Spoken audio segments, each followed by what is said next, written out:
and where were you born? I'm a New York City boy. I was born in 1925.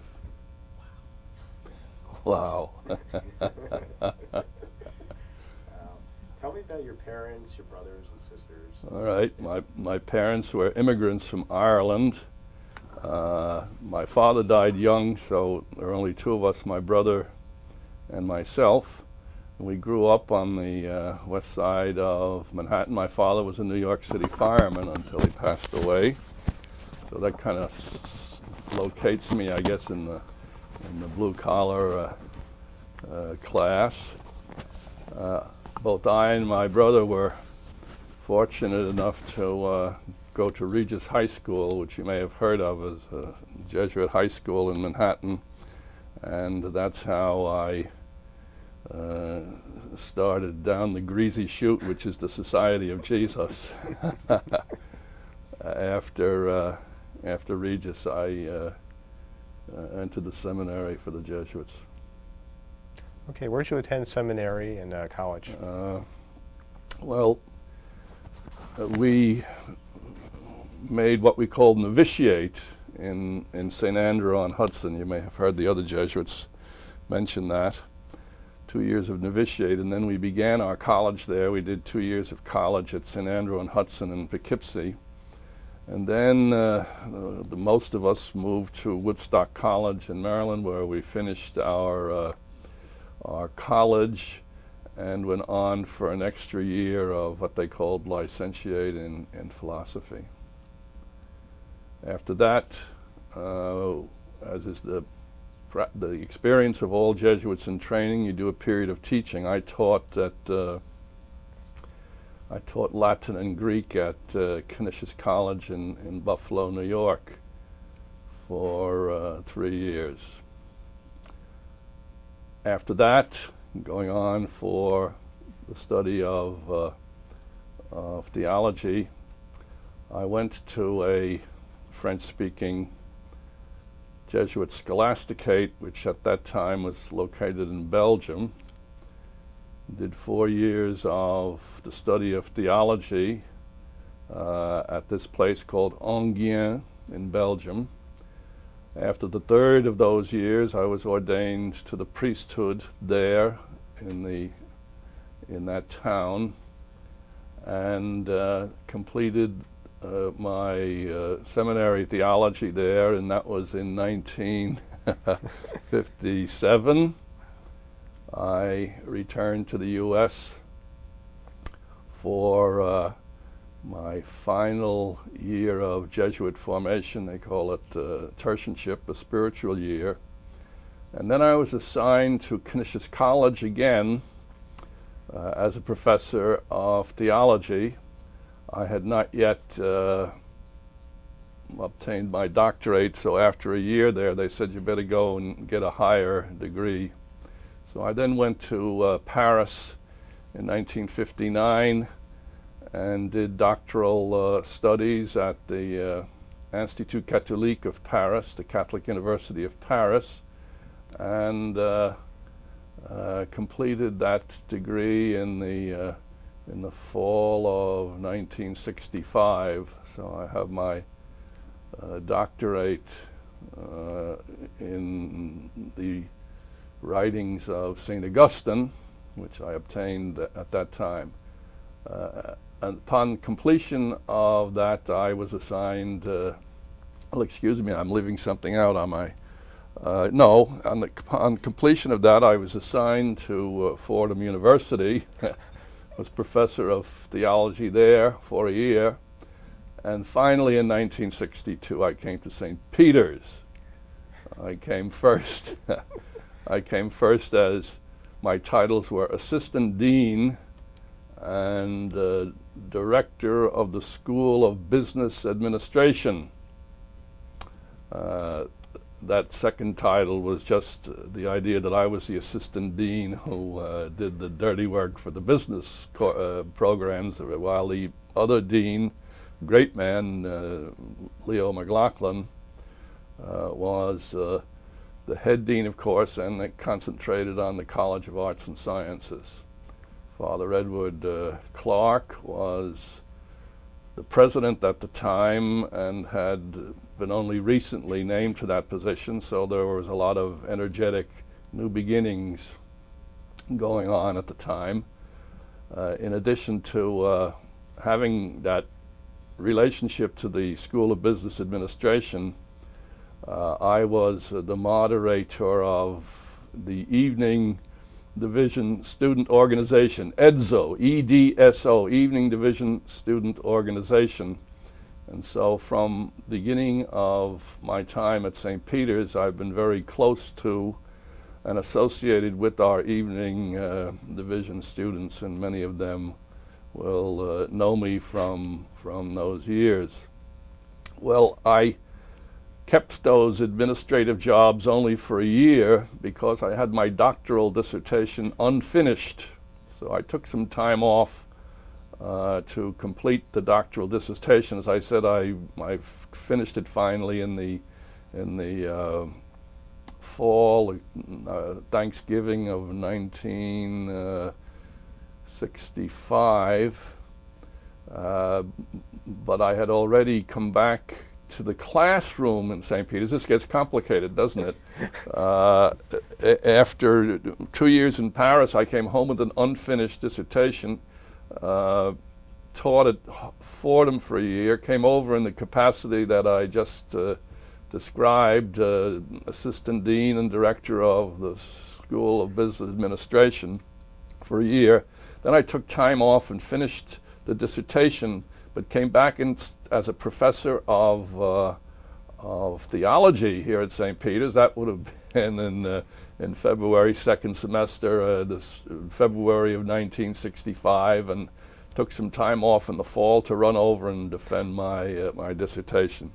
So on and off, I then have been at St. Peter's College since 1962, mainly as a professor of theology, apart from a sabbatical semester in 1972, which I spent in Rome, and then later on 2 years on leave from St. Peter's to teach in the Catholic Institute of West Africa in Port Harcourt, Nigeria. That was 1986, 1988. Apart from those intervals, I have been at St. Peter's College ever since. Wow, that's awesome. Okay, can you tell me, while you were a teacher of business administration, theology, I was as a teacher only of theology. As an administrator, I was the director of the School of Business Administration. Okay. What would you say your special field of interest, academic study is? St. Augustine. As I told you, I did my doctoral dissertation on specifically on the correspondence, the letters of St. Augustine. He has a voluminous correspondence, and much of it is interesting for his involvement in the social and economic and political life of his time, something about St. Augustine that does not always come to mind. So in doing that research, I came to learn about his own social background and his attitudes towards government and the economy and politics and so on. In doing so, what was necessary, of course, to read a great classic about St. Augustine, his Confessions, which describe his own experience.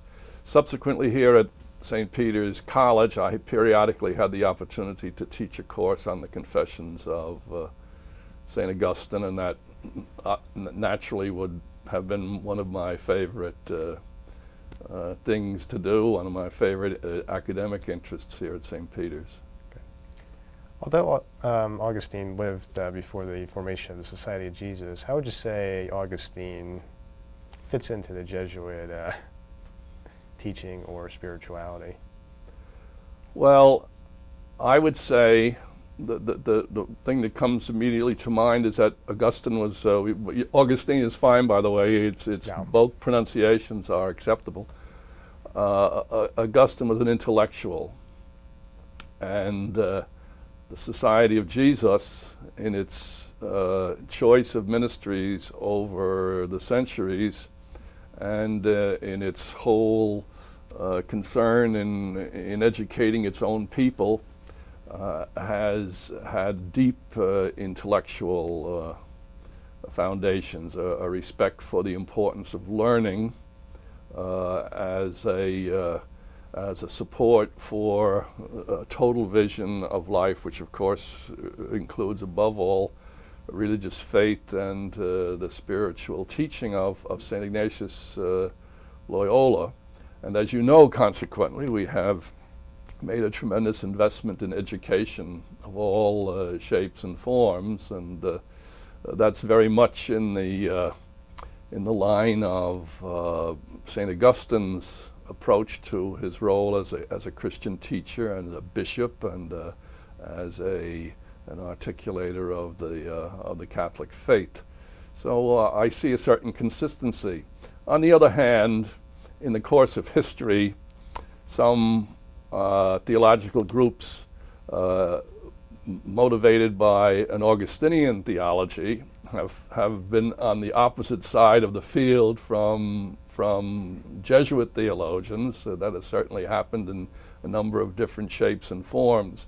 So there's clearly a distinction between Augustinian ideas and Augustinian theology, and on the one hand, and Ignatian or Jesuit on the other hand. I would say Ignatius was particularly fond of the vision or the viewpoint of St. Thomas Aquinas.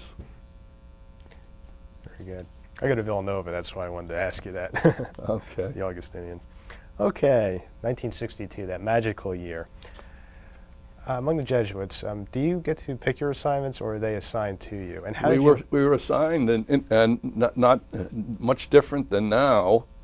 My appointment was by the provincial of the New York province. So was the appointment of the president and the deans, and even departmental chairmen in those days. There was a much more direct governmental influence on the part of Jesuit superiors in our institutions, for one reason, because so many of the faculty were Jesuits, but also in those days the concept of the relationship between the Jesuit order and the institution was quite different than it was now.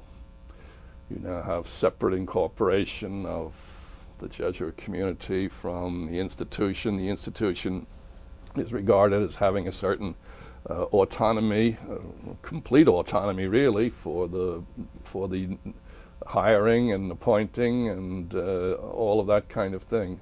It's significantly different than in '62. Okay, what were your first impressions of St. Peter's, and have you heard of it before? And oh, very much so, sure. Being a New Yorker, one would know a place like St. Peter's, particularly for this reason, that in those years, St. Peter's recruited a lot of students from the 5 boroughs of New York City. A lot of Manhattan boys came here. I'll give you a reason in a minute. Many Brooklynites came to St. Peter's. In subsequent years, it became more of a New Jersey institution. The reason was that, one reason anyhow, St. Peter's had the reputation for an excellent academic program and excellent faculty, but I suppose that could have been said about many Jesuit and other institutions at the time. But putting it practically, someone like myself, if I had gone on to college from Regis, I could have gone to Fordham, which was another Jesuit institution, or I could have come to St. Peter's, and the difference was that St. Peter's was quite a bit cheaper than Fordham, so you could, if you were not very well-to-do, you could hope to find a comparable education in Jersey City to that which was being offered in the Bronx for a higher price tag. That's funny. A lot of our people have said price is a good reason they came here. So. Sure. Wow. All right, you see the campus. What are your first impressions of the actual St. Peter's upon arrival? Well, it was kind of a much less organized kind of campus than the typical thing that you would see at Columbia or NYU. Well, perhaps not. NYU was also kind of spread through city streets. When I first came, St. Peter Hall had just been opened, and it was a great boon for the Jesuit community to be able to come in all together in one building. But before that, they had been freelancing in all kinds of little houses down Glenwood Avenue and down Montgomery Street, and roughing it to a certain extent, you know. One thing that strikes one in retrospect is that the Jesuit community, which was very large then, a large number of Jesuits involved in teaching and administration, that they were significantly younger than we are now, and full of energy and willing to rough it and that kind of thing. So that I liked. I liked the spirit of the place, the youth of it. By contrast, I had spent a year at Fordham and on the faculty, and things were a little bit more formal and stayed there. I liked that part of it. I loved the input and the importance of the evening division, and therefore a category of student quite different in the sense of carrying a job all day, coming to class at night, and then mostly the people I associated with beginning their extracurricular activities at 10 o'clock at night after having finished class. That was quite a lot of adventure and excitement in that kind of thing. I was impressed by the people above all, the faculty, the dedication, and just happy to be here. I think we always prided ourselves too, and this grew as the years went on, as a kind of an inner city school. We were proud of the fact that we were educating, for the most part, people who belonged to the first generation of their families who were going to college, and we were surrounded with wonderful examples of people carrying a job and getting their education at the same time. It was a place I thought of tremendous energy and a very happy place. Sounds good. What are some of the duties you had as a dean, associate dean of the business school? And well, you would go to conventions of business faculty representing the other dean. I always felt somewhat illegitimate in the role, since I was my field was theology, which is somewhat at a remove from what the business faculties talk about. One of the things we tried to do, or I was used for this purpose, to try to make contact between our business students and the local business community. And one of the things that I organized that year was called a student business luncheons. And I would get all of our seniors in the business programs to organize a lunch in a local facility and invite as many key business leaders of the community as would accept our invitations, and bring in a distinguished speaker for each of the luncheons. I think we ran 4 of them in the course of the year, bringing in a distinguished speaker. And at each table, 1 or 2 businessmen would sit with 6 or 8 seniors and chat. Well, first listen to the speech and enjoy a lunch together and chat about the business world and the relationship between their education and what they were to anticipate when they went into the business world. So that was my part of my dealing with the business world on the phone, trying to persuade people to come. Always trying to get the president of the company instead of his public relations man, that kind of thing. We had the executive director of the Port Authority of New York come as a speaker in one of the luncheons. We had the president of the Joseph Dixon Crucible Company, which was here in Jersey City in those years, at another. We had a senior vice president from one of the big advertising agencies as another speaker, and then a president of Westinghouse Broadcasting happened to be a friend of Father Leo McLaughlin's, and so he came and gave us a speech. So that was my involvement with the business school. As I said, it only lasted a year, so I wouldn't make a great deal of it. Okay, moving ahead to 1965. Can you tell me about some of the first classes or subjects you taught here as a faculty member? In my first classes in 1965, I taught what was at that time the theology program for the seniors. And I had a good segment of the senior class of that year, the class of 65, and their program was quite a bit related to what I had done in my doctoral studies. It was the relationship of theology to social, economic, and political issues. The Christian in the modern world kind of idea. What is the relationship of religious faith to secular issues, if you want? And so we had a lot of fun with that. That was my favorite.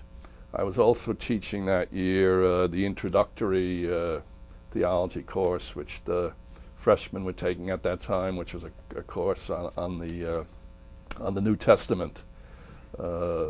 Subsequently, the whole curriculum for theology was modified and changed. So that represents an earlier stage of things. Well, through the subsequent years, what were some of the other class titles or subjects you taught? Well, I taught over the years. I taught the two elective courses on the Jewish Bible and the New Testament. I taught a course on religion and psychology, which grew out of some of the material that I was using in the introductory course, relationship of Christian faith to Freudianism and other challenges of that nature. I taught a course called Theology and Social Change, which again related to something close to what I had been done in the earlier years, issues of peace and war, economic justice, and so on. So you can see a kind of a variety, but what sort of unifies it, apart from the biblical courses, that's a favorite subject of mine, so I was happy to do that. My main drift is a relationship between religious faith and secular knowledge and the challenges from psychology, economics, and even the physical sciences. In my introductory course, we always dealt with the issues of Darwinism, for example, and the challenge to religious faith.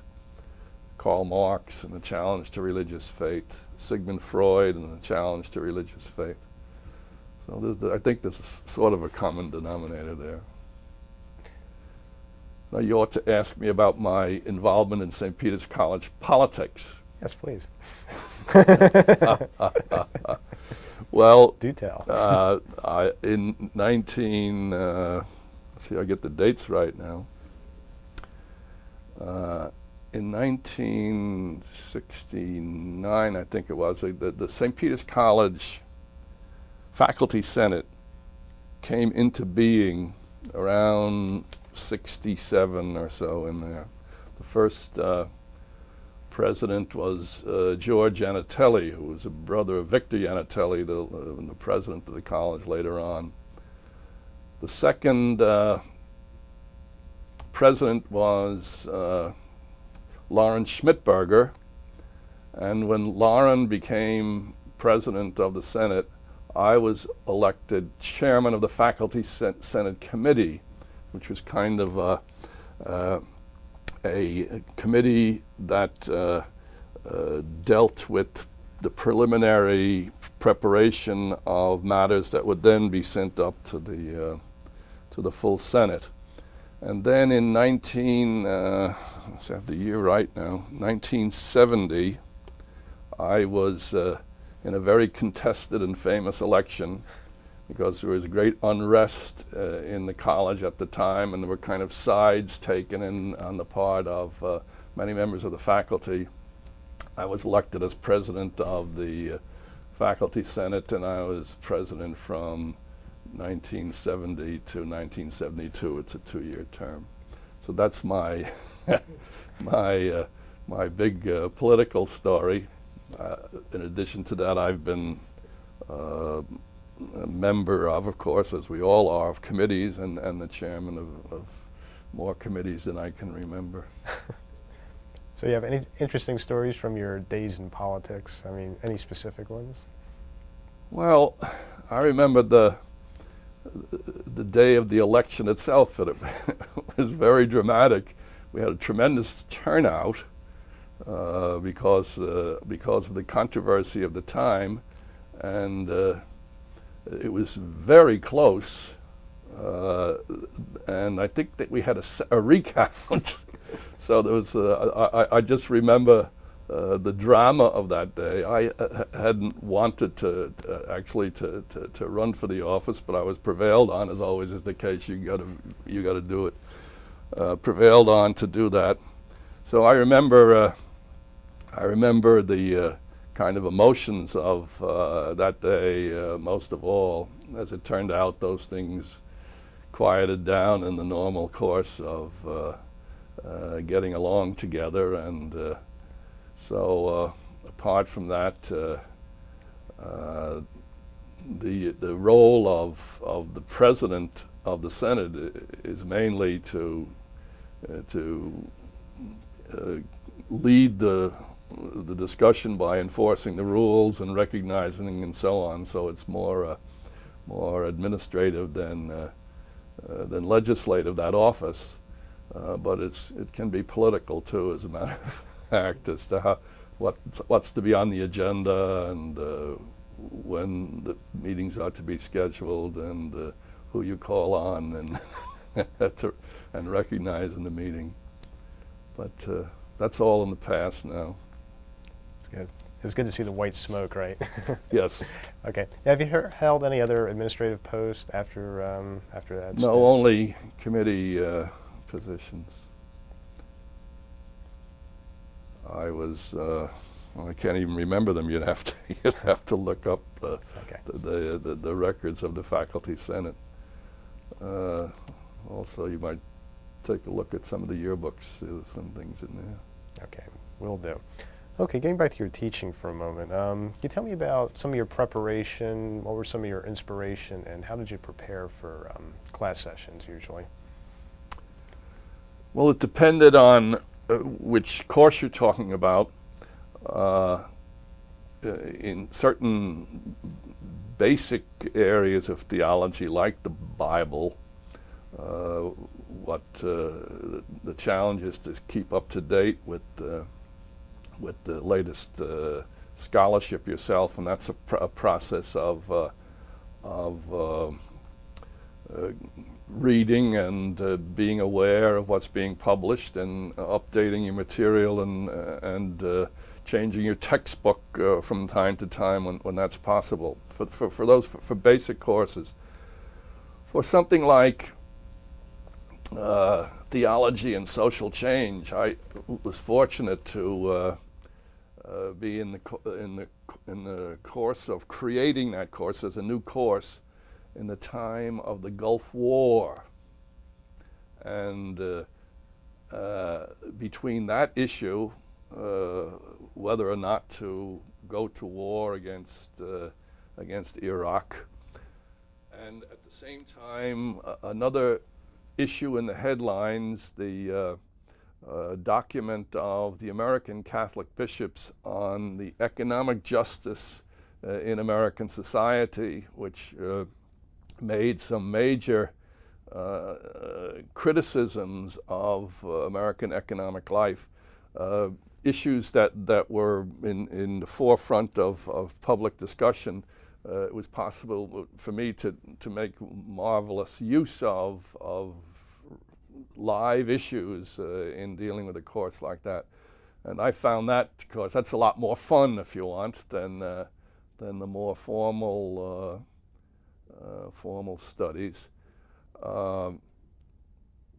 Teaching a course on religion and psychology also has a quality of adventure to it because of the constant discussions on modern psychology that are part of the media and part of the more intellectual kind of magazines and so on, so that you're able in a course like that to have your students go out and read the latest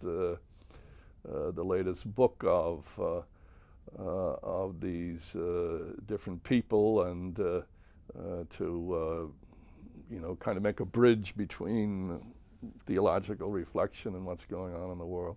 Those are very enjoyable ways to develop a course. Sounds great. Well, speaking of your audience, the students, do you have any memorable students that stood out from your time as a teacher? Well, if he was here, I'd say Bill Knapp. That Bill Knapp was memorable for sitting in the back row, excuse me, Bill, and kind of pretending he wasn't there. No, I always tease him on that. When you're talking about 35 years, you know, one face blurs into the other. I have had the good fortune to remain on terms of very good friendship over the years with many of the students that I taught, and our relationship grew from teacher-student into a mutual friendship kind of thing, and I'm very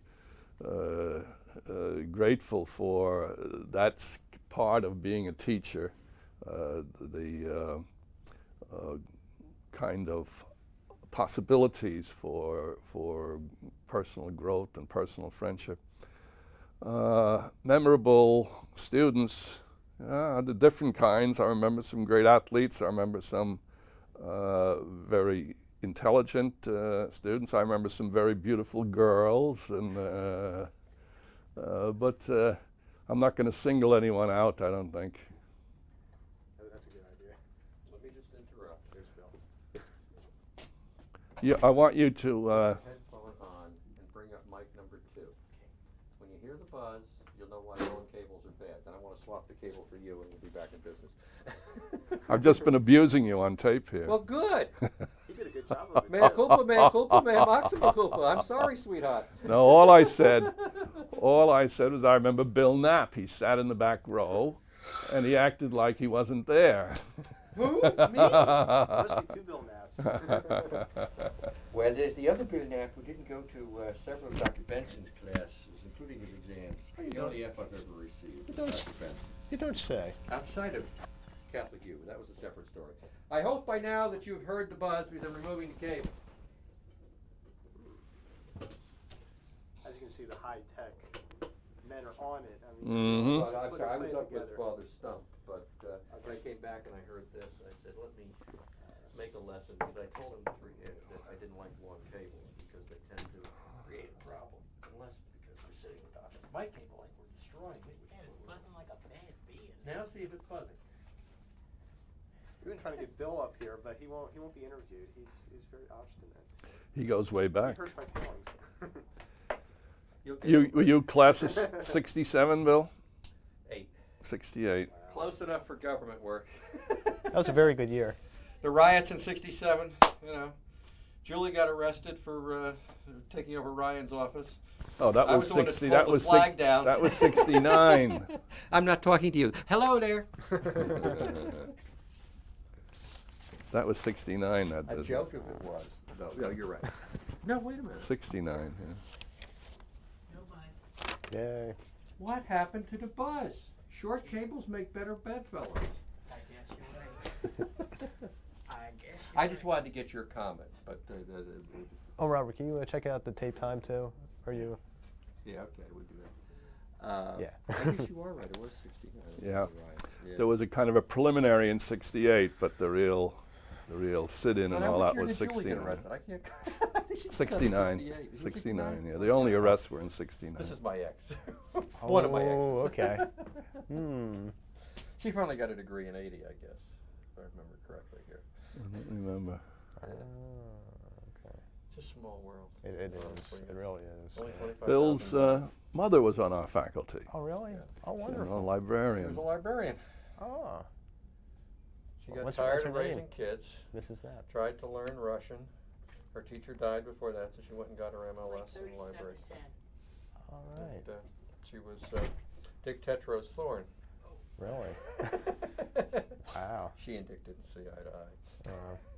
But But politics is everywhere. I'm She telling you. was the 5th Phi Beta Kappa, so we were for a while able to have Phi Beta Kappa on campus. That's wonderful. What college did she go to? She was University of, no, I'm sorry, Duke. What am I Okay, can you time it for Randolph me? Macon Women's I mean, can you College, which keep- is Virginia. like, can you keep it Lynchburg. track? 'Cause that- I can't see my Lynchburg, watch. Virginia, Thanks a lot, where Robert. she came from, and then Duke. She got the Phi Beta Kappa at Duke. Wow. Dad did it at Yale, and she did it at Duke. That's what makes you so smart. That's what makes me such an ass. You have to have a thing about it. With 2 PhDs, I ran fast. You notice I've never got past my master's. But that's off the record. But even if the tape was rolling. Oh, get him to sit down. This is good. He's been involved. We have in- to strap him Now, down. see, my problem is I'm going to start talking about people that are here. It's probably not a good fit. Bill, such as. I'm not listening. What's that microphone? It's an ECM 55. Goodbye. That was a Yeah, shotgun correct. mic. Oh well, worth a shot. I hope we got that, Robert. Yeah. And we're back. We're talking today to Father Buckley. Okay. There we go. Okay. Yeah, students. There's a lot of them. But speaking of the young ladies, as you were mentioning, can you tell me about the influx of female students and maybe a word about racial diversity on campus? Yes, okay. First of all, it was very significant when women were admitted to the day session, but we have to remember that there were always women here in the evening division. And the first class that I had here in the evening division in 1962 included a dozen or so crackerjack women students. And not only that, that they were therefore gratifying to teach, but practically all of them became good friends of mine later on. I performed their weddings and that kind of thing. So women's presence doesn't just begin with the very important thing that did happen in '66. But yes, that was of a major nature, the change that produced. The class that they enrolled in '66 of women was an extraordinarily gifted group, and it had the effect of raising the academic credentials, if you want, of the student body very, very significantly, and enabled us, in a sense, to be more exigent for admissions across the board, because you now had this pool of excellent people to draw on. Initially, there was a certain kind of negative reaction from the male students who had felt somewhat that their environment was significantly changed. We are a boys' school, they used to say, half seriously and half kidding. But the women brought a note of grace to the school that pleased us enormously. And as happens in the competition of men and women, the women have no trouble in being outstanding academically. but also athletically. We've had a wonderful athletic program for our women that has added to the life of the school. So that was important. Already at that time, the nature of the college was changing in a number of ways. I mentioned to you that it was becoming more of a New Jersey school. Part of what contributed to that was that New York State began to give financial aid scholarships to the graduates of New York schools, which could only be used in New York State. And we lost a significant number of the graduates of Jesuit high schools, for example, from Brooklyn and Manhattan and the Bronx that we had counted on in earlier years. We recognized more and more that we were a Jersey City school, therefore, and that it was part of our mission to reach out to a more diverse population of Jersey City. I had mentioned to you already that even our original students were from the working class, and they were the first generation to be able to go to college. As the minority population of Jersey City became more and more numerous and significant, we saw how important it was for St. Peter's to incorporate the children of those communities into our college. So very early in the game, because we had been recruiting, if you want, minority students with all kinds of extra assistance to be able to overcome the initial hurdles of entrance requirements and so on. And in the late 60s, we inaugurated a program of African American studies. I think we called it Black Studies back at that time, and brought in a wonderful pastor from Monumental Baptist Church here in Jersey City as the director of that program of African American studies, Reverend Webb, trying to remember his first name, and actively sought to not only make minority students, black and Hispanic, welcome at St. Peter's College, but to provide programs such as a Black Studies program that would enable them to unite their own personal background and interests with a traditional St. Peter's College education. We in the theology department were proud of the fact that the first two or perhaps three directors of the African American Studies program were in the field of theology. Ursel Webb, his name, Reverend Ursel Webb, a wonderful man. And another jewel whom we had in that position, Bill Gray, Reverend Bill Gray, later became, when he left us, became a congressman in Philadelphia and rose to a position of considerable influence and importance in the U.S. House of Representatives. He was a theologian who was, at that time, when he was with us, completing his doctoral studies at Drew University here in Jersey. Subsequently, you may know his story. He resigned from Congress and now is the head of the Negro College Fund that develops finances for the Negro colleges. So that we all regard that opening up of our school more and more to minority groups as a major fulfillment of what our mission, both as Jesuits and as educators, ought to be. Excellent. Okay, can you tell me, as a Jesuit and as a faculty member, what does a typical day entail for you? Well, I'm semi-retired now, so I Okay. don't live a typical day, but The teaching schedule for a professor here at St. Peter's is relatively heavy. You teach 12 hours a week, which is a lot for higher education. And so it can be quite frenetic.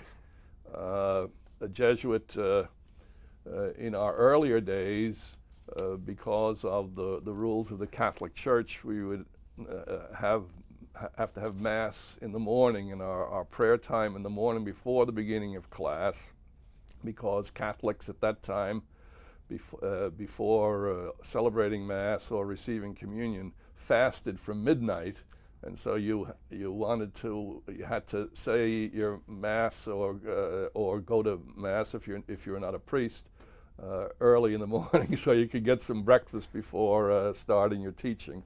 In later years, it's been easier in that regard, and there's no longer that requirement to fast, so we can celebrate Mass at other times during the day. And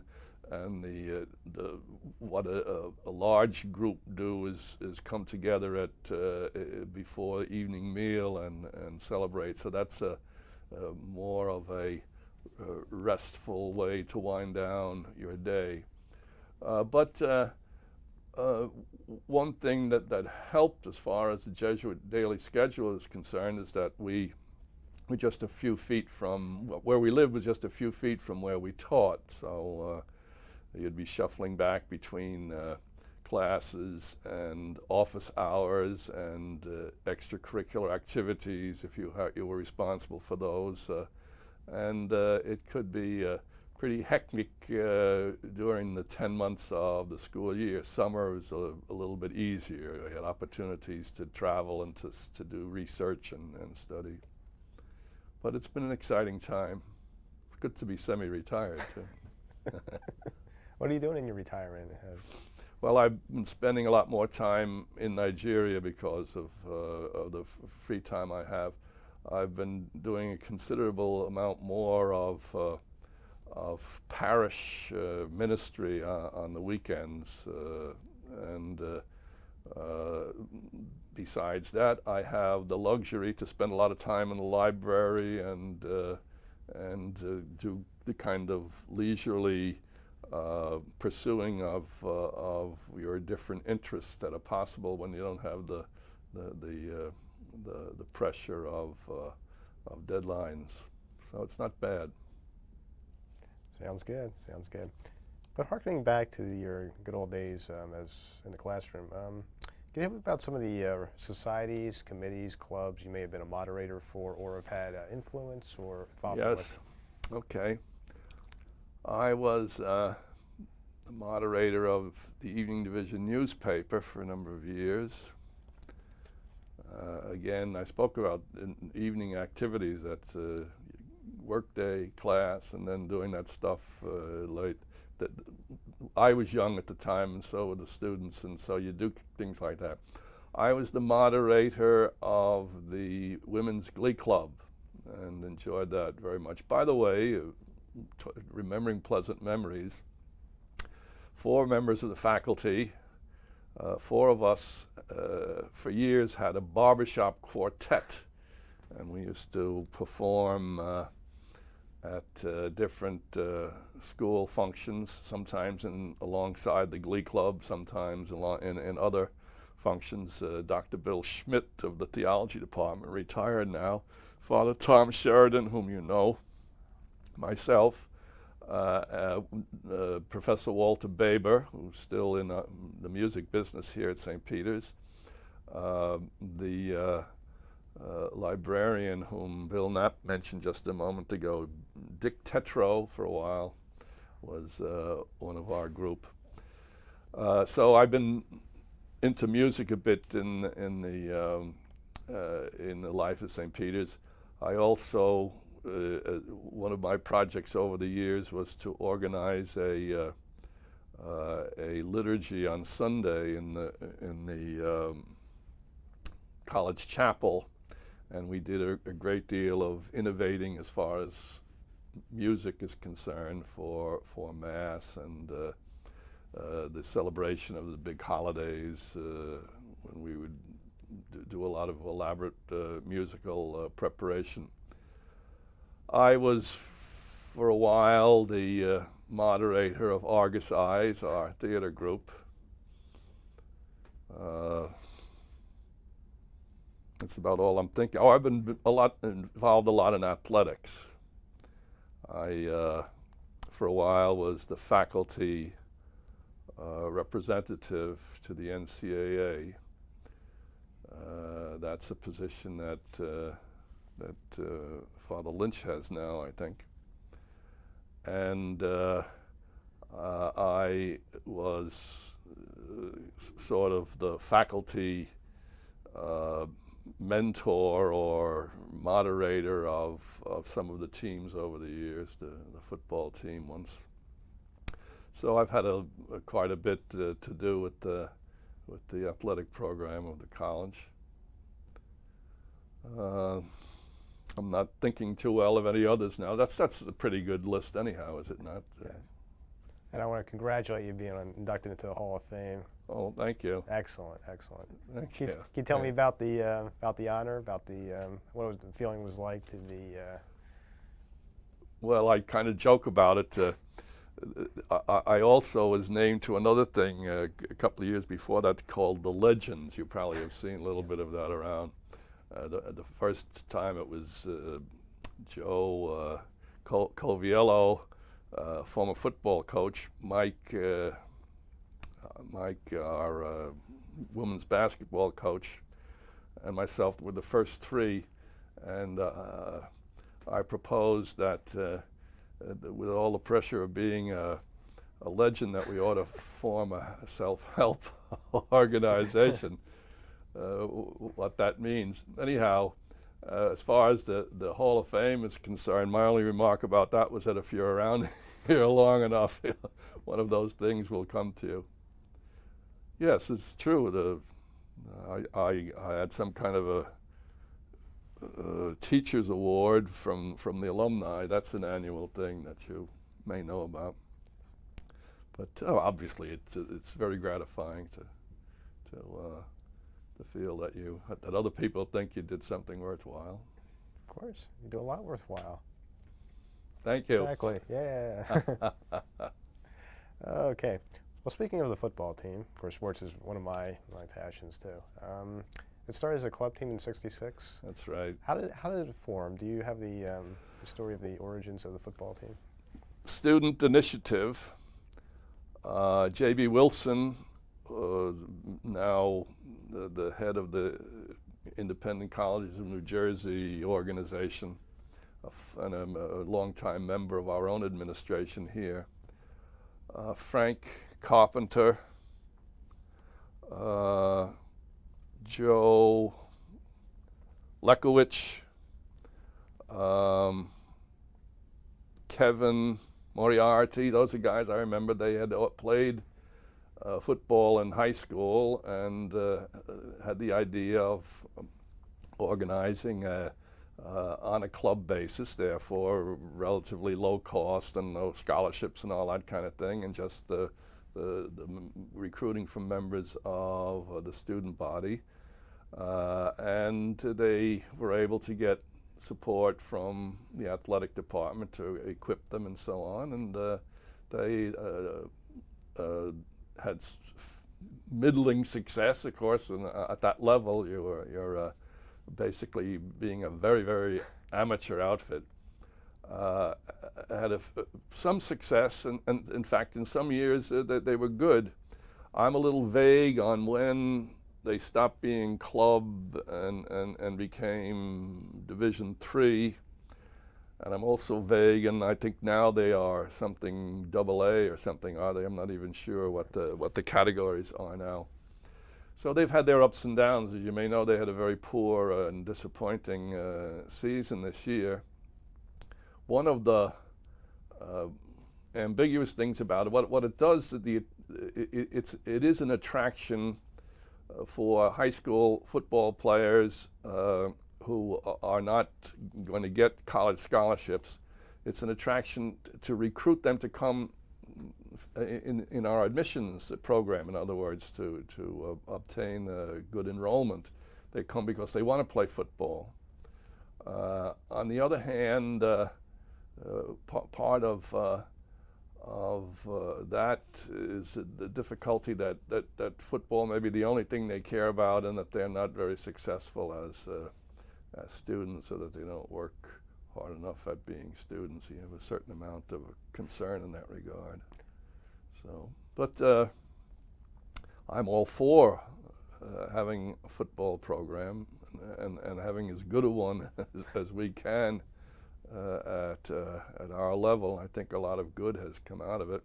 One of the Hall of Fame nominees there this past time was Bobby Morgan, who first of all was a quarterback for the team back in some of his very successful days, and then was a coach of the team later on for a number of years, when you'd have the big thrill of beating Jersey City State on their own field, that kind of thing.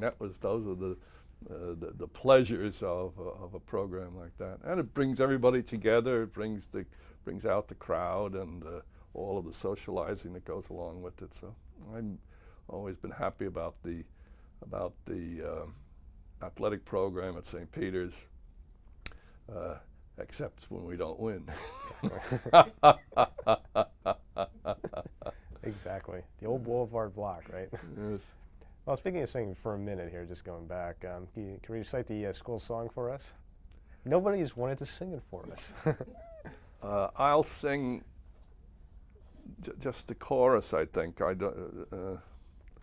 Hail Alma Mater, hallowed St. Peter's, each day we sing how much we owe to thee. That song was composed, the melody is borrowed from a classical piece. It's borrowed from a piece by an insignificant Italian composer named Luigini, and it is music intended for an Egyptian kind of ballet. And how it was the Glee Club director here, how he, I think it was in cahoots with Father Chetwood, I think. Father Chetwood was a famous Jesuit of long before my time, that they borrowed that tune and then put the words to it that became the alma mater of St. Peter's College. Unfortunately, it sung so little that I was losing the words there, and if everybody was singing with me, I'd be able to remember the words, and they always had them in the inside back cover of the graduation program. But it's a style of school spirit that is a little strange in this day and age. Collegians don't sing college songs much anymore. I wish they did. So do I. Maybe we'll go back to it. Sounds good. Hey, you're a professional. We have to get you to sing while you're here. Oh, I'm not a professional, but I like to sing. How about Peacock Parade? Do you know Peacock Parade? You mean Yo Pavo? Yeah. Yo Pavo, thunder, pow wow. Again, I'd need the words. I've sung it many times in a group. Outstanding. Thank you very much. Okay. Rules and regulations. Did you have any rules or regulations you had to abide by as a teacher or as a Jesuit here? Oh, sure. Attendance, class. I require civilized behavior in class, of course. In that regard, one of the turning points in student life occurred in 1969 when the student body persuaded the college authorities to relax the dress code. Before that, we were a coat and tie school, and even for a while the seniors were proud to wear academic gowns as a sign of their distinction. Of course, we were retaining a formality of dress in those years that had been long abandoned by every other institution except the Catholic colleges, I guess. So we were persuaded to change the dress code on the condition, of course, and we were still, at that time, mainly the women had been in for 3 years or so, but it was still largely a men's college. The understanding was that they would wear nice pressed slacks and clean sport shirts and that kind of thing. Unfortunately, in no time, it turned into a free-for-all, and people were coming in T-shirts and sawed-off shorts and all that kind of stuff. So we kind of lost that one. But regulations, when I was assistant dean, we were rather stern on maintaining your grades. And if I can't remember the numbers now, but I remember being involved in the task with the business school students while Father McLaughlin was doing it with the arts and science students, of summoning them in when their grades fell below, let's say, what it was at that time, a 2.0. But by the way, at that time we weren't on the grade point average thing. That was only later. We were on the old 100 points system. If their grades fell, you summon them in on the carpet for a warning, and if they didn't rectify, they were made to leave the college, and then they would be allowed to come back if they went to another institution. And Father McLaughlin liked to do this especially. He liked to get them to places like City University in New York, one of those colleges where there's tough competition and a sense of the real world that perhaps we didn't have in our more protected environment, and to get out and learn that they can't be lolling around, that they have to be serious about studies. And if we would tell them, you take 2 courses at Brooklyn College or CCNY, and if you maintain a I don't remember now, let's say a C grade, might have been more than that, in those courses, we will readmit you to St. Peter's College, and you can continue with us. So talking about that kind of thing, the academic procedures, I think, were severe in at least in the Father McLaughlin years, and he was very ambitious to make St. Peter's a top quality academic institution, and that was one of the ways that he taught in terms of that. We had the religious program in those years, again indicating the changes that occurred of required religious exercises. The student body was over 90% Catholic probably in the old days, so that they had an obligatory retreat, which was done in the nearby church. You would have to attend church services. What else now? I'm trying to think of whether there was. I guess I'm mixing up my places now. In Canisius College, I had a different business. But anyhow, what that represents is that in general, yes, it was a much more programmed and disciplined kind of a college in the days, although that was fading, of course, when I came. It had been much more so earlier. Discipline possibly was stricter in those days in such manners, things as misbehavior, alcohol, or those kind of things. But we've been pretty strict on that here, though, too, more recently. And in fact, we've become more strict recently on things like alcohol and drugs, and rightly so. Yes. Well, speaking of, you mentioned Leo McLaughlin, Father McLaughlin. I'm going to give you a name of a president And if you can give me just some of your comments or observations on that individual, that'd be great. We'll start with probably the first one. You may have had contact with Father James Shanahan. I did not have contact with him. I knew him a little bit from around the Jesuit houses, but when I came here, he had been gone for at least 2 years, if I remember. Okay. Figure I'm a great admirer of his accomplishments and the reputation that he left behind him, especially in the faculty. Father Clark was the next, energetic. We remember those luncheons and all that. He was on me to do that. Unfortunately, had poor health, and therefore completed only a short term. Had to drop out for a while, then came back and again couldn't have it. So Leo was the dean at the time and would be acting president when Father Clark was ill. Finally, when Father Clark had to give up the position, Leo McLaughlin became president. Again, these were appointments, by the way, by the Jesuit provincial in those days. But good old Fordham came in and grabbed Leo after only about 6 months, if I remember, to be their president. And of course, the provincial had to acquiesce in that. In fact, I suppose it was probably he that was behind it. Father McLaughlin had been dean at Fordham College before he came to St. Peter's and was very admired up there.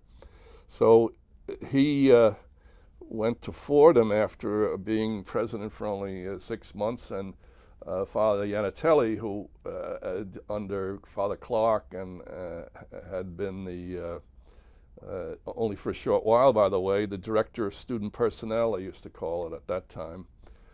Now they have a vice president in that role. Father Yanatelli became the president, and of course, Father Yanatelli was Mr. Charm, and in no time he was captivating the city with his. He would go to the Jewish synagogue and become their darling, or he would go down to Ursel Webb's Monumental Baptist and become their darling, and he was a great handshaker and that kind of thing. He did a lot of important things. It was under his leadership that we changed the formula of governance for the college, brought in lay people to be members of the Board of Trustees, engineered the separate incorporation of the Jesuit community from the college, with the very important assistance of Father Ed Ryan, who was his right hand, his vice president in a lot of these things, instituted the introduction of women into the day college. Very important impulse through Father Yanatelli of outreach to the community, diversifying our student body, concern for the poor and underprivileged communities, that they have an opportunity to come to college by special preparation programs and programs of financing and so on. So that a very important era in the history of the college. It was also under Father Yanatelli's time, and with the very significant presence of Father Ryan in it all, that we had the big upheaval in 1969 that Bill Knapp was talking about. That was an unhappy time. The only thing good you could say about it, from my point of view, is that we were following what was going on all over the country, and that it was therefore a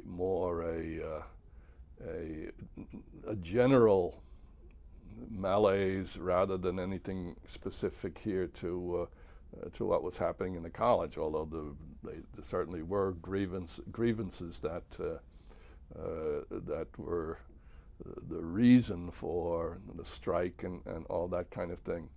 I thought Father Yanatelli did about as good a job in that painful time as could have happened. There's a great picture of him which appeared in the papers, and you'll have it in your file, of Vic walking along the sidewalk out in front of the college with one of the figureheads in the strike, a professor named Tom Hessler. Tom Hessler has one of these sandwich placards on him stating whatever the grievance was for the strike, and the two of them are walking along head to head, being very earnest in conversation with one another about how to resolve this thing. It's a great photograph, and it kind of sums up what Father Yanatelli was able to do in a very difficult situation to keep us going. Okay, after that, Father Glenn. Father Glynn, right, comes next? Yeah, Father Glenn. A crony of mine, so his style of government, and all of these people, you can say this, each has a very different style, one from the other, very low key. I enjoyed Father Glynn's friendship, especially because we got along well, but also because we were both sympathetic to the athletic program and did a lot of traveling with the team and socializing and that kind of thing. Father Glynn was very strong on St. Peter's being concerned and working for our minority students. He was very in his politics. He was the kind of a guy who would say that as far as the issues are concerned, I think that Teddy Kennedy is always right. But that translated into a great deal of concern for social justice and social equality, and I think he made a great contribution. During his time, however, whether he's to be blamed for this or not, it's certainly a case that enrollment was falling, and his concern was always to stay in the black, very conservative about spending, and if the enrollment wasn't up to expectation, then the costs would have to be cut in other ways to keep us in the black. As you probably know, Father Degnan then, from that point of view, represented a dramatic turnaround in seizing on the problem of declining enrollment as the basic problem of the college and attacking it very vigorously. Now, mind you, he was not the initiator in the sense that under Father Glynn already we had gone into dormitory living, which, we'd been able to get along for years. I don't know if that's the proper term, get along, but we were never terribly sad that we did not have the added concern of dormitory living to keep our college going. We were satisfied with a very small number of students who might board or live in the neighborhood, but that we did not have the responsibility for their health and their behavior and so on that you have in a residential college.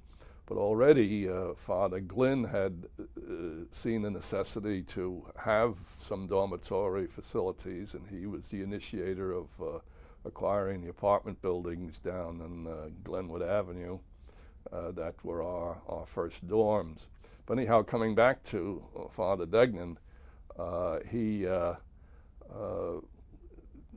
attacked the problem of enrollment directly as his most important priority, was willing to spend on more staff, more publicity, more beating the bushes for recruiting students, all of those things in order to check the decline and to reverse it. And then the building of the freshman dormitory was his accomplishment, and along with that, the accomplishment, the success he had in receiving funding for that, especially the great gift of Tom Whalen for that building.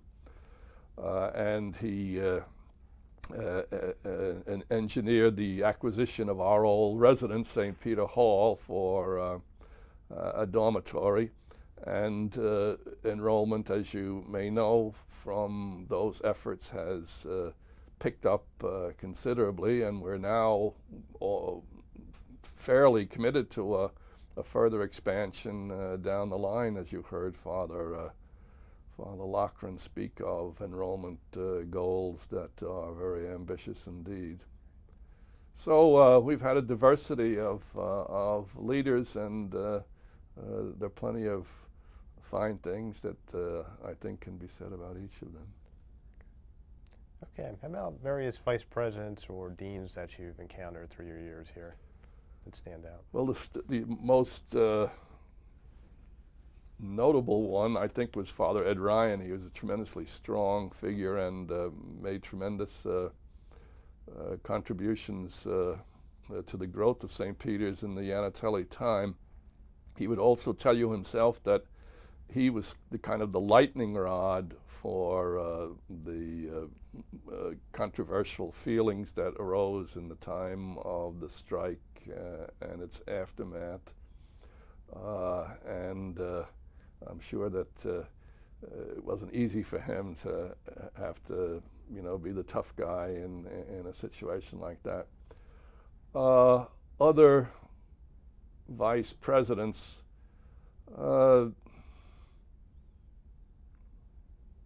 there are a lot of fine people. I wouldn't signal out anyone.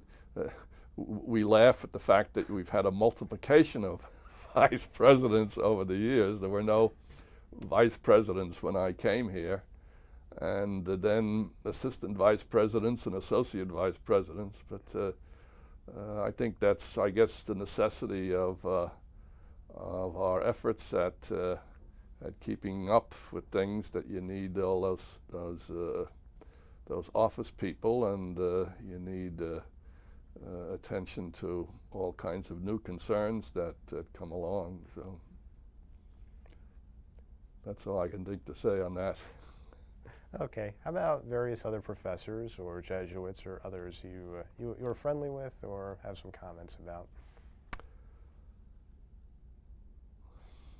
Let me just say something general, because once I start naming people, I wouldn't know where to stop.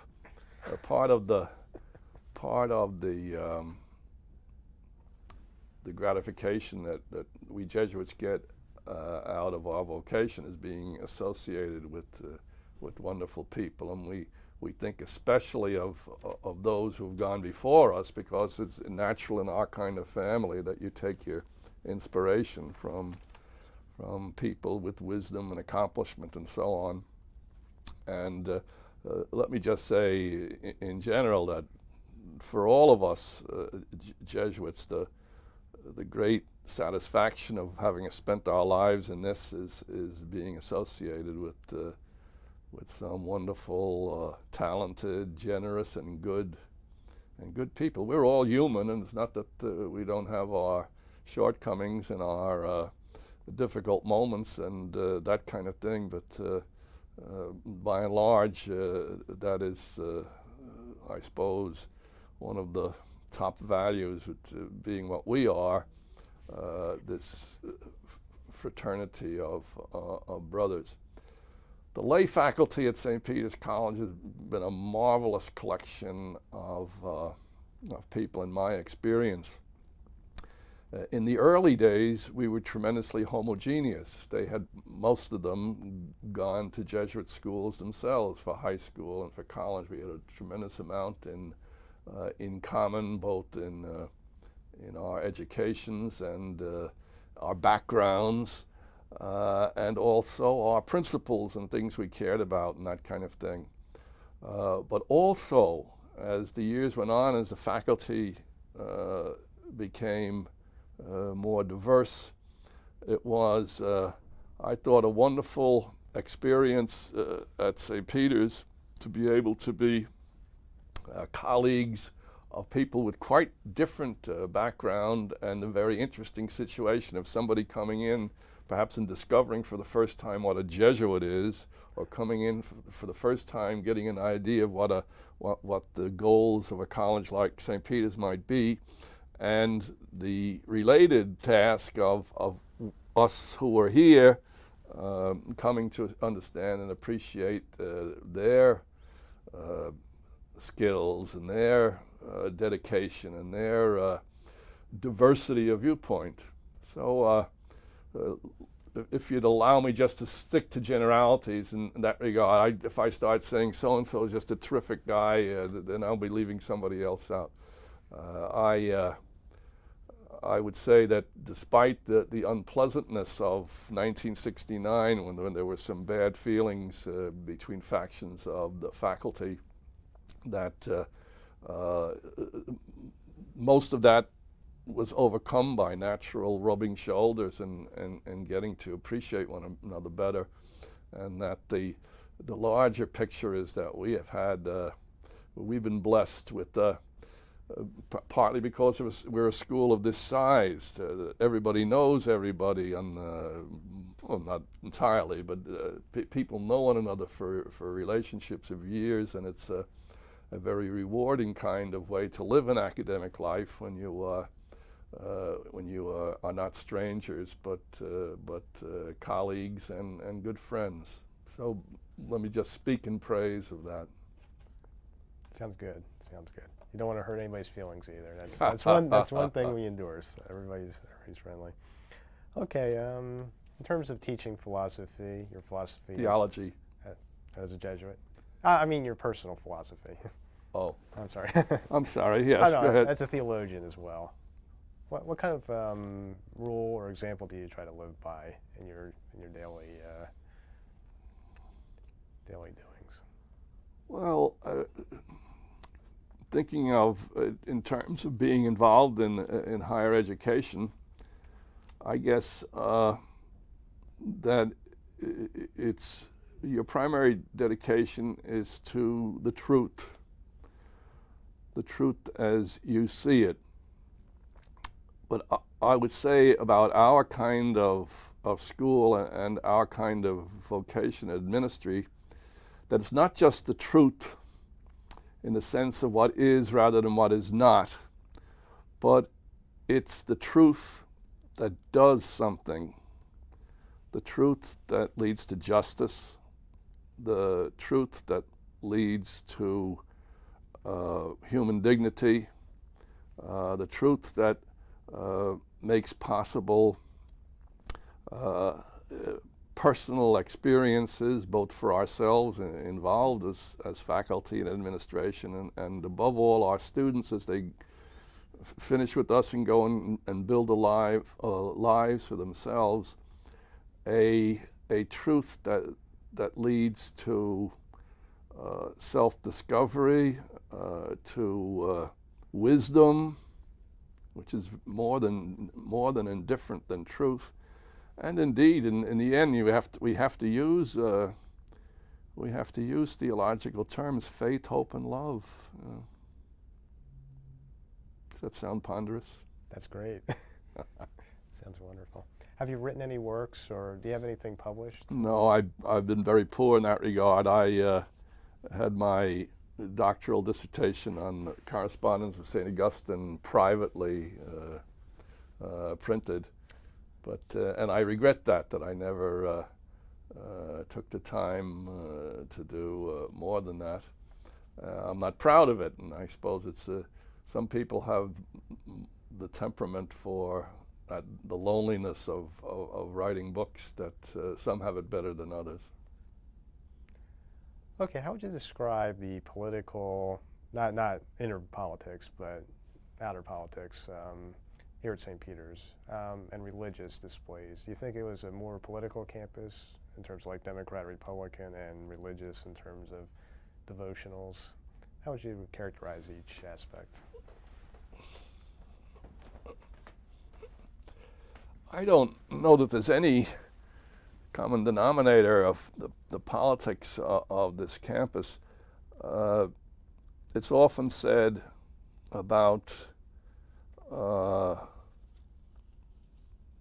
Jesuits, and maybe to a certain extent the Catholic Church in this country, that on social issues we are liberal, on doctrinal issues we are conservative. Okay.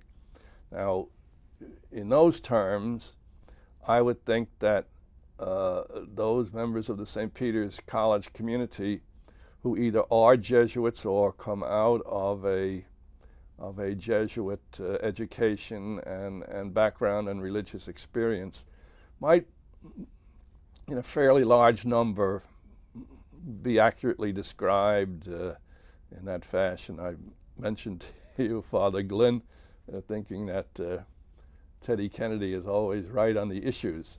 That's more extreme, I guess, than most of us would go. But we tend to be, at least until these names stop meaning clearly what they used to mean, we tend to be Democrats in politics because of our background. But I'm just talking about generalities. There are certainly, especially, for example, in the business faculty, I would imagine that you have a lot of Wall Street Journal types, and on the other hand, that in the some areas of the college, you might have people who are radically to the left or what have you. Student body, well now, there you have to think of our student body, at least most of the time that I've been here, as blue collar, all right? And therefore, with all that implies in terms of politics, a lot of the families are labor union families of the students that have come here over the years. And as you know, while representing a certain thing in the times of the struggling of the blue-collar class, that the blue-collar class also has become a kind of holding on to privilege outfit over the years, and therefore moving to the right rather than where they originally were. As far as the minority students in our student body, they reflect naturally the political tendency of their own peoples. An interesting group in our makeup are our Cuban students, and you may know that they are a significant number because you have very important Cuban American communities here in Hudson County. They would subscribe to the politics of expatriate Cubans very often, and that represents, but as it turns out now with the new opening towards Cuba, it turns out that it's not monolithic by any means, that there are diversity among the Cubans. But anyhow, if you're asking about the political bent of our community, I would say that it's very diverse. Religious.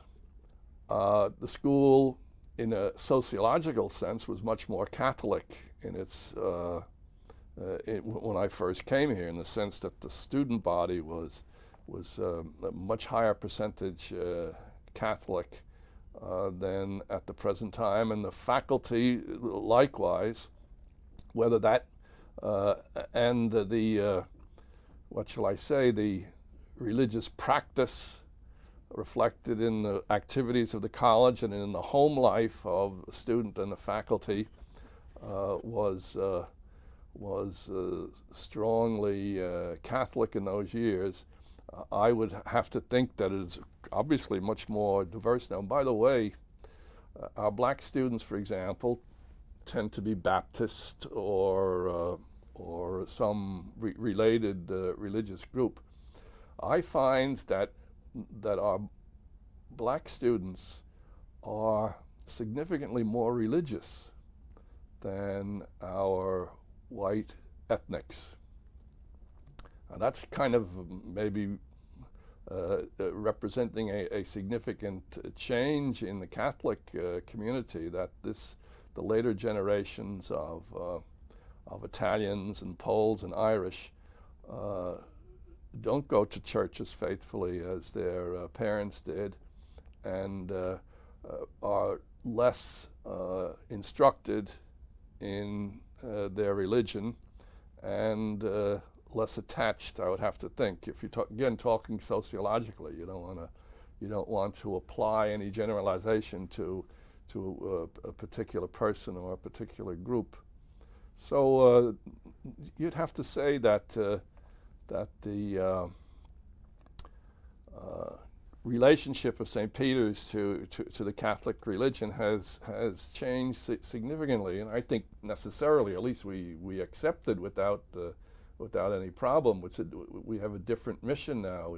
I have students in class who have every good reason as the Catholic students to want to know about the Bible, and I'm happy to teach the Bible without differentiating between whatever little differences there might be between Catholics and Protestants on the interpretation of the Bible. So it's a different mission. It's when I deal with Marx or Freud on their positions on religion, I'm happy to be addressing my reflections to Muslims as well as to the small number of Jews we have now. We've had some excellent Jewish students in the college over the years, and who are very appreciative of our course on the Jewish Bible.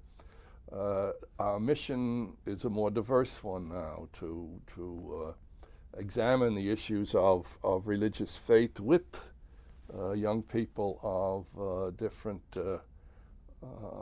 religious backgrounds, and I think we are gratified to be able to have that opportunity.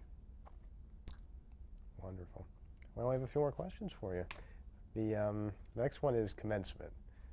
What is your involvement with commencement exercises? Have you ever sponsored any honorary? My first year I ran the commencement because that was 1963, because Father Clark got sick that year, and so Leo McLaughlin presided as the acting president at commencement, and so I was therefore the acting dean, and I ran the ceremonies and as master of ceremonies, and had rehearsed the students beforehand and the whole thing, and read the honorary degrees and that kind of thing.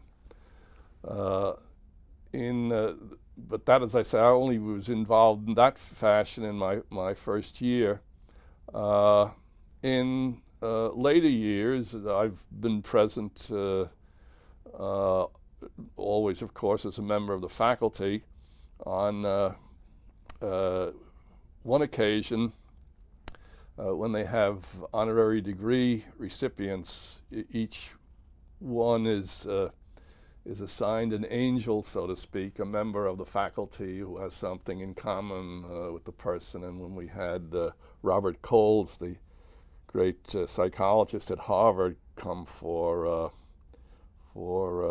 be the commencement speaker and to receive an honorary degree, I took care of him, and through that met a lot of the other dignitaries who also, for many years, I was, come to think of it now that you asked that, I was member of the Board of Trustees in the days when the trustees were all Jesuits. And I guess at commencement, we would sit on the stage with all the muckety-mucks, and so I was involved in that way because I remember meeting the different people.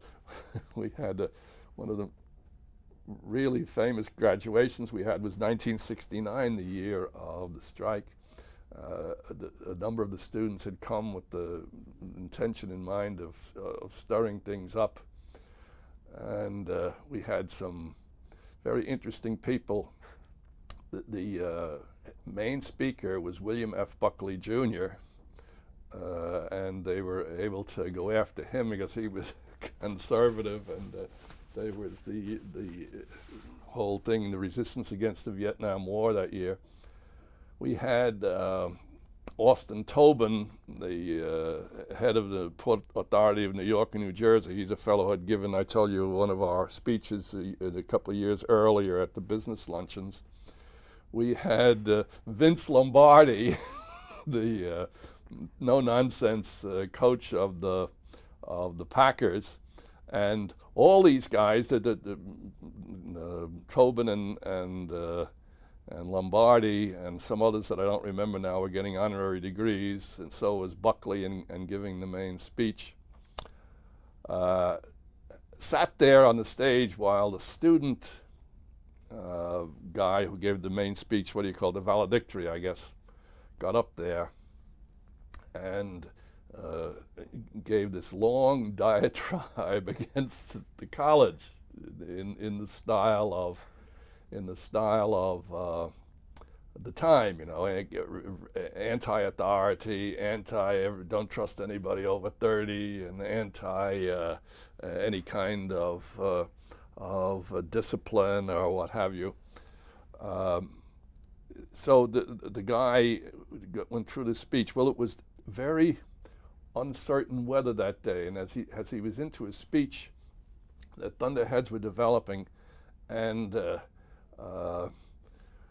he would say something outrageous, and the crack of thunder would come, and all the parents who were sitting there were horrified by what was going on with the student agitation thing. So the guy would say something, a clap of thunder would come, and all the parents would applaud the clap of thunder as if God was saying, "How dare you? How dare you speak those sentiments?" But anyhow, Lombardi and Tobin sitting there, you know, what kind of nonsense is this? These kids rebelling against authority and so on. That was a famous commencement. But mainly commencements, it's a happy time. It's a time to applaud our kids and to be gratified to see them succeeding. Well, next step would be alumni. Do you support alumni functions? Or? Yes, yeah.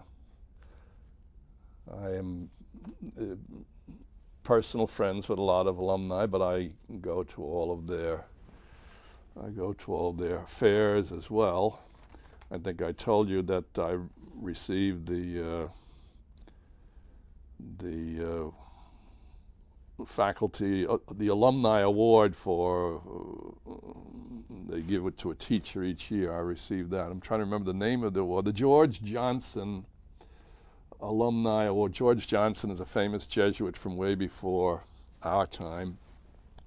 The alumni called it the George Johnson Alumni Award for Outstanding Teaching.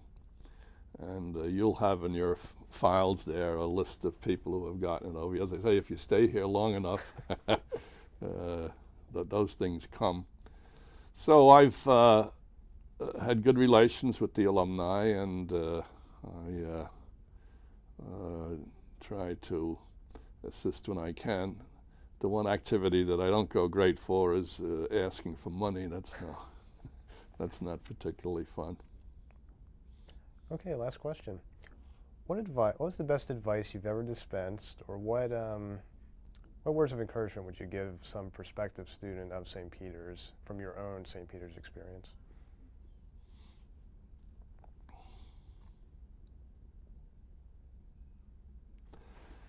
I rarely do it. Let me put it that way. That I even though I'm a theology teacher, I feel it very important to refrain from being a preacher in my work, and of course, what my sentiments are, those that I spoke to you already about, being devoted to the truth and searching for possibilities of growth and self-discovery in order to learn the values of faith, hope, and love. But I would hesitate to say that in so many words to a student, and prefer to think that I would make those sentiments clear by implication, by the way I address any issue that I'm involved in with them. If you want, though, in general, that a message would be optimism, would be count your blessings, be confident of a lot of good things that you have going for you, that kind of thing. And God, of course. What else? God bless you. I say that a lot, by the way. It's